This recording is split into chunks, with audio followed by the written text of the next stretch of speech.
In this video, we will walk through the process of updating a purchase bill created from a purchase order. First, open the purchase bill generated from the purchase order and carefully verify the bill details. As you can see, the bill is currently in process status. Now, begin by updating the header section. Please note that the highlighted fields are mandatory, while the remaining fields are optional. Enter the required information such as the supplier address, supplier bill number, and supplier bill date.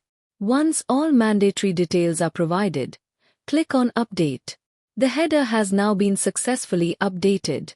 Next, change the bill status from in process to received.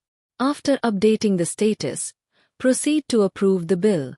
You can now see that the bill status has changed to approved. Finally, click on Ready to complete the process. The purchase bill is now ready.